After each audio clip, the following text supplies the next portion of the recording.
Hey guys, hope everything's going well. You guys know the drill. Smash the like button, subscribe if you haven't, and comment down below. Follow me on Instagram at AIH underscore sports. Alright, it's been a long week for me. I don't know how many videos I'm going to do this week. Just been really swamped at work. Alrighty, the Fanatics deal came out a few nights ago. I didn't comment too much on it. Some people were commenting in the comment section. I want to do some research. The thing is that I was trying to go through the financials in previous years. It's hard finding that data. Google's search algorithm still it's really challenging unless maybe you find data from 2018, 2019, but you have to read numerous articles. So, in my opinion, Tops they salvaged what seemed to be a very vulnerable position for them. As everyone knows, Fanatics got the licensing in the summertime, and thus Topps valuation, which they figured to be close to $1.3 billion, went down the tubes. Now, Fanatics bought only their trading card business, which was for $500 million. Granted, according to some of the reports that I saw, that's only about originally 60% of Topps revenue. 40% of the revenue comes from candies like Bazooka, Bubblegum, I think, and the Ring Pop. I don't know if people still use the Ring Pop, but regardless, that's about 40% if you're including gift sales or sales made at gift stores. Okay, 40%. So if you were to do a valuation of what Topps would be based on that $500 million sale, I mean, even though now Fanatics owns it, it'd be closer to what, 800 some $1 million. So the owners of now Topps, which is just a candy business, it's Eisner and also Madison Dearborn Capital, or Madison, uh, I forget what that uh, private equity firm is. It's or Dearborn, Madison Dearborn Partners, Capital Partners, whatever it is.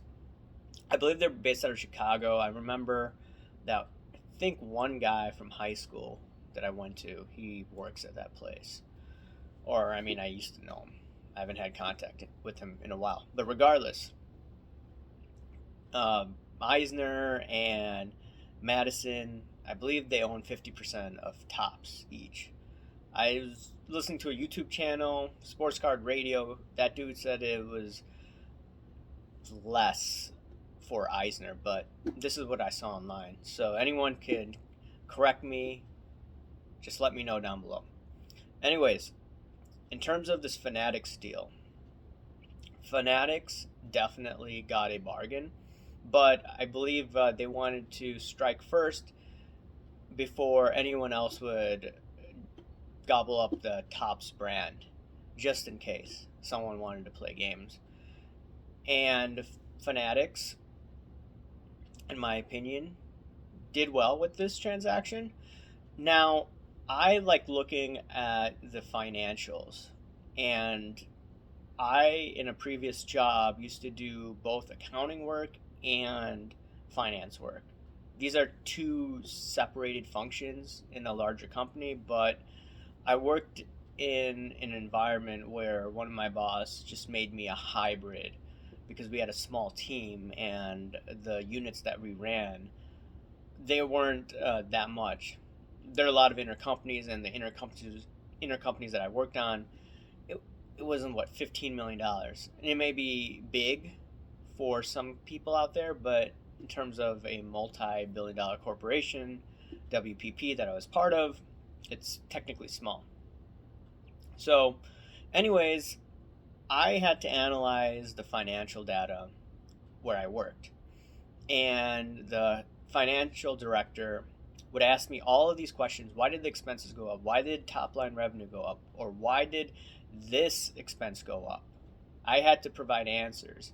And then the CFO would drill the finance director saying, why did this happen? Why did this happen? Why did that happen?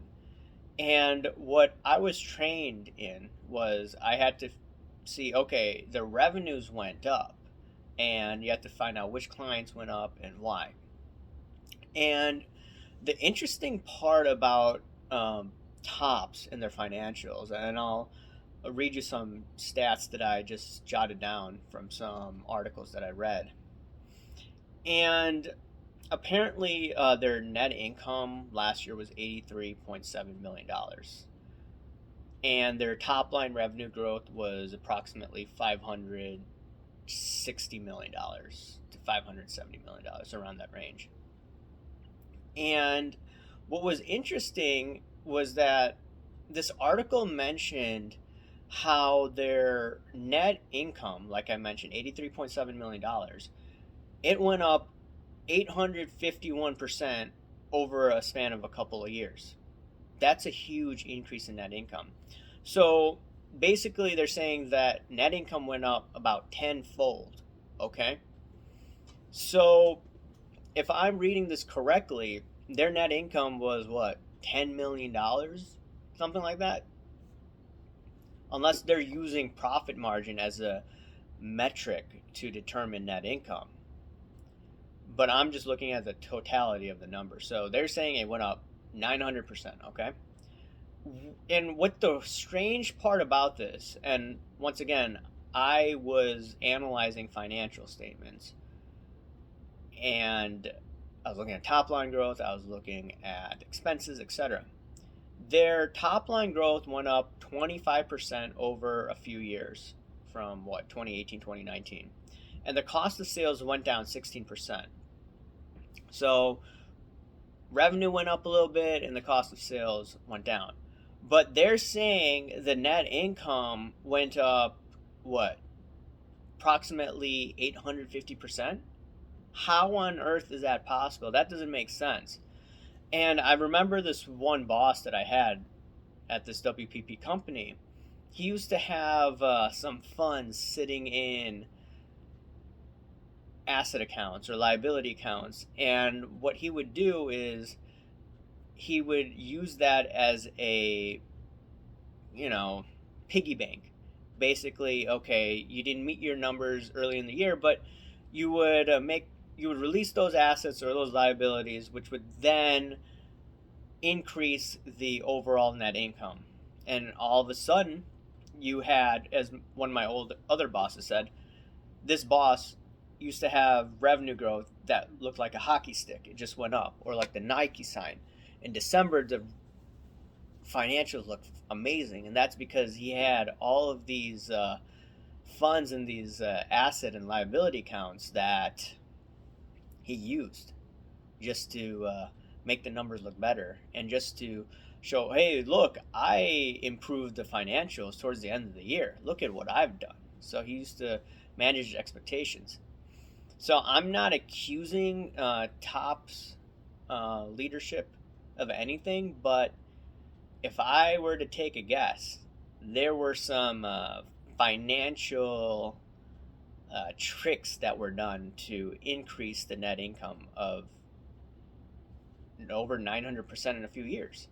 It just seems really suspicious to me. Now, can I prove it? No, I don't have the financial statements in front of me, the balance sheet in front of me. I don't have all of those accounts. If I did, then I could investigate, but it just seems really suspicious. So what does this mean? It means that despite showing $83.7 million in net income last year, I'm not sure if that's truly representative based on all of the activity that went on last year. Who knows what they had on their balance sheet? So what am I trying to say? So Fanatics is acquiring the trading business, okay? Fanatics seems to have a lot of money in their back pockets, and they're going to get Topps Chrome back for football and basketball. That's great. I never even thought of that until I was listening to some videos, and I was like, oh yeah, that's interesting, since they got the brand. That's, I think, very positive in this development for Fanatics. I was very bearish on what Fanatics would be inheriting, but they got the brand right now, which is awesome. Now, some of the challenges that I see Fanatics having is I'm just looking at just the not financials, the deal that they set with the MLB union. Allegedly, it's going to be a $2 billion deal over 2 decades.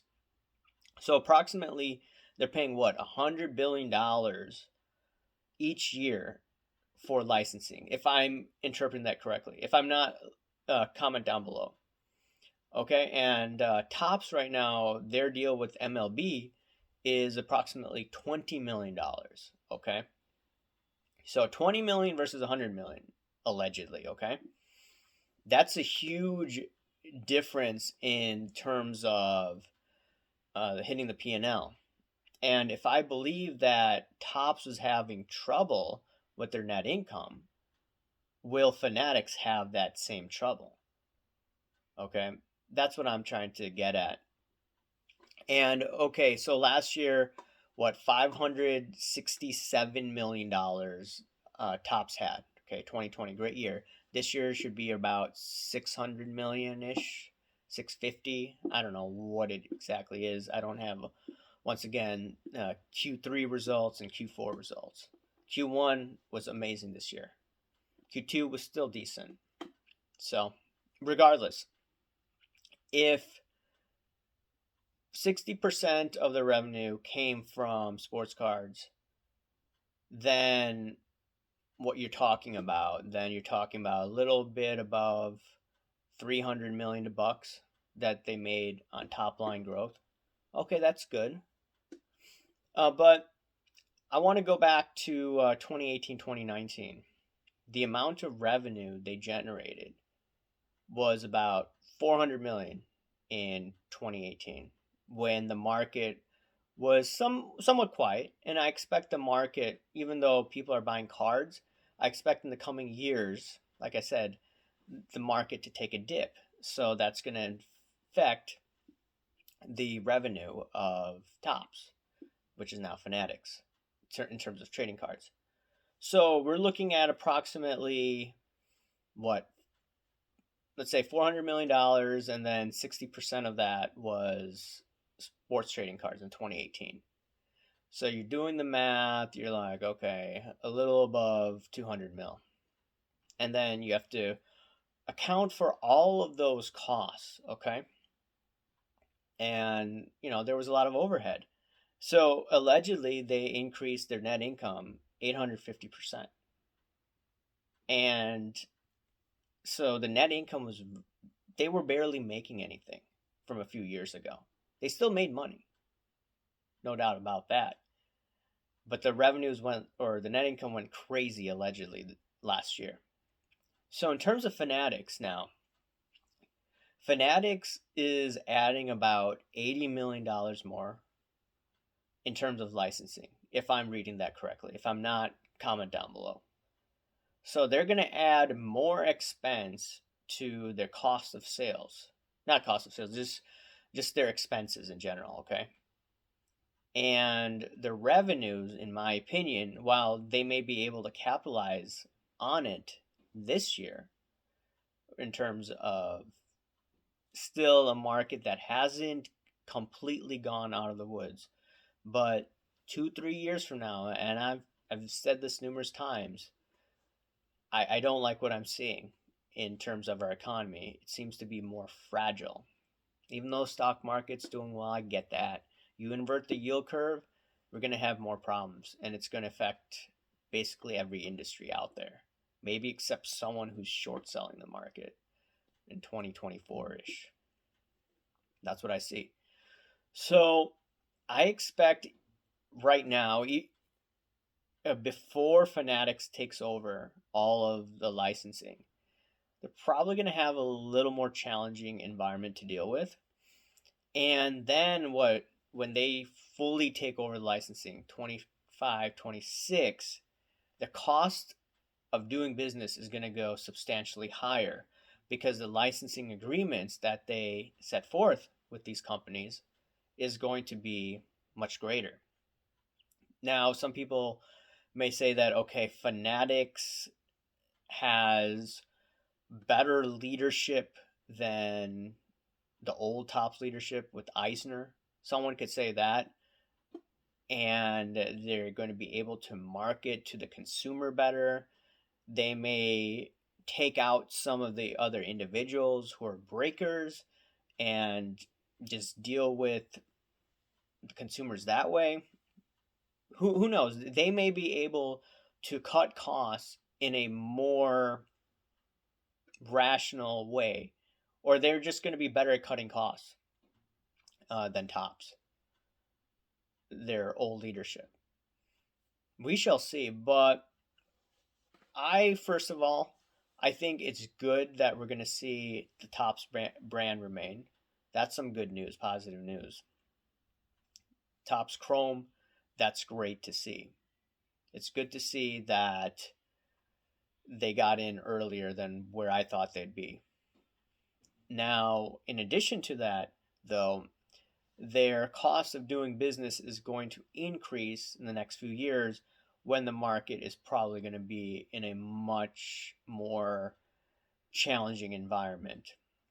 Because Fanatics, from my understanding, they were getting in all these deals towards the top of the market and expecting more growth year over year. And in my opinion, at best, it's going to be stagnant.